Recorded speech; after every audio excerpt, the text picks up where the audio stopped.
takutin. You have to do better than that. Ngayon kaya, manatili pa rin ang iyong katapangan. Kasama ng iyong mga pag-aari, gaya ng iyong binalak gawin noon. Huwag niyong idamay ang negosyo ko! At ikaw naman, sisilaban ko ang iyong katawan.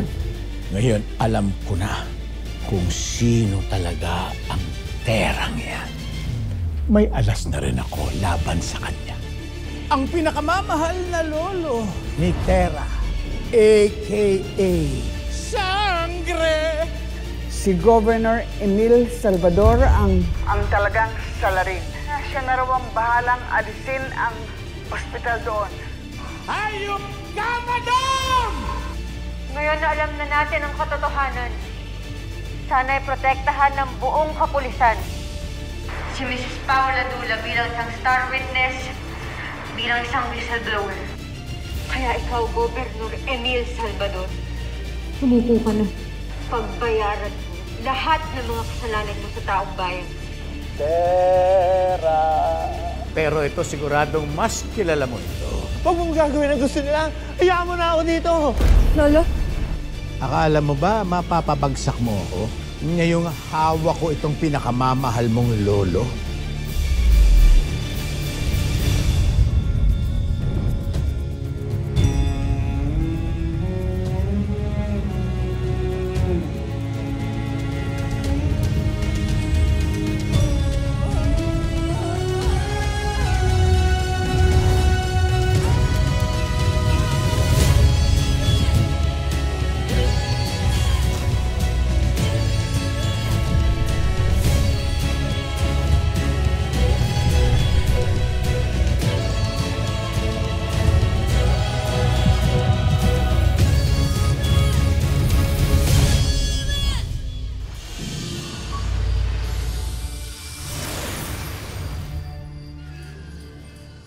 Simple lang naman ang gusto ko, Tera, eh. Akuin mo yung sunog sa ospital. Tapos bukas, magpapapresko na ko, sabihin mong, ikaw ang may kasalanan ng lahat at hindi ako. Kapal ng mukha po. Alam mo, pag sinunod mo lahat ng gusto ko, pakakawalan ko itong pinakamamahal mong bugbog saradong lolo.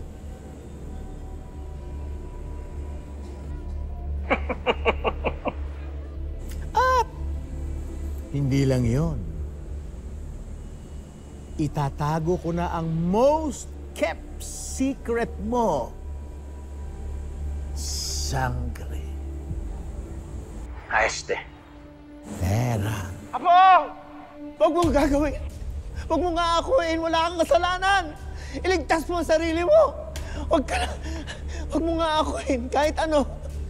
Iligtas mo ang sarili mo. Apo! Tama na! Huwag mong sasaktan ng lolo ko! Emit!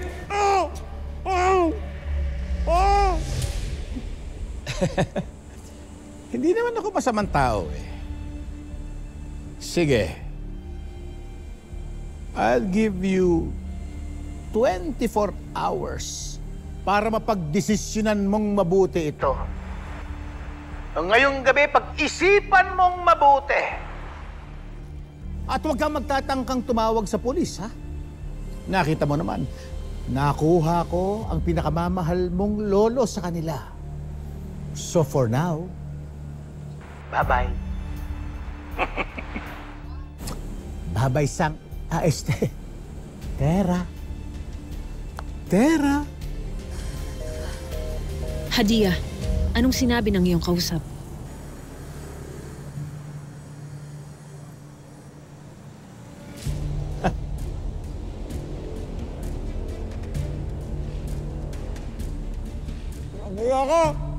Hindi ka pakikinggan ng apo mo. Hindi ka niya matitiis. Oh, gusto ko bantayan tong mabuti, ha? Ang tanda-tanda nito, baka matakasan pa kayo dyan.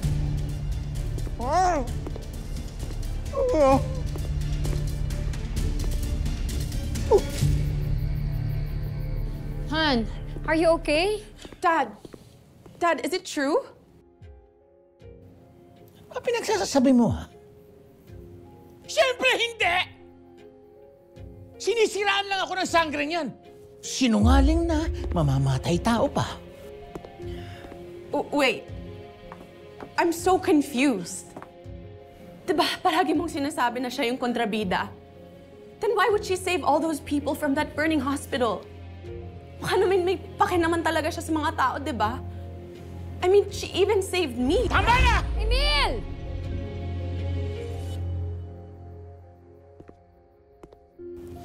Kung mas kakampihan mo ang sanggring yan kaysa sa totoo mong ama, mabuti pang lumayas ka sa harapan ko.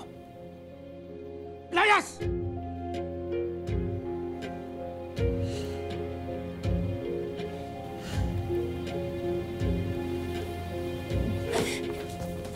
Han naman, huwag mo naman pagbuntunan si Kami.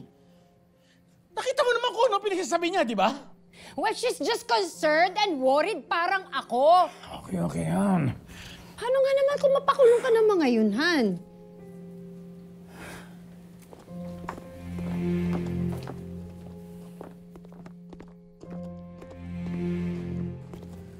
Gob, may sitwasyon. Ibaba sa pwesto! Emil Salvador! Atonista! Emil Salvador! Mamamatay tao! Huwag ka nang lumabas. Emil Salvador! Huwag ka nang lumabas, Han. Atonista! Emil Salvador! Mamamatay tao! Emil Salvador!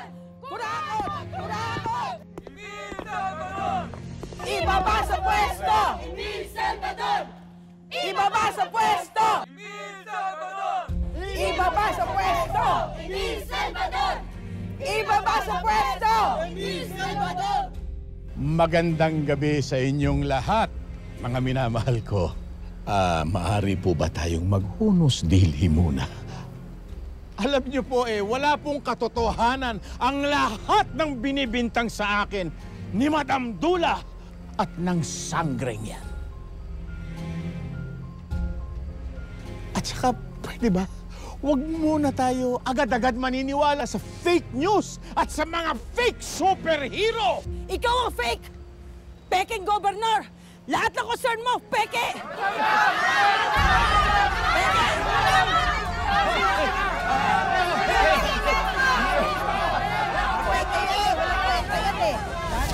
Okay. Nako, pero maniwala po kayo. Ito po ay totoo. Kung gusto ninyo, dumito muna kayo. At maya-maya lang, magpapapresko na ko. Okay? Tawagan mo yung report. Sabi mo, magpunta ka agad rito, ha? Agad-agad. Maghantay lang kayo.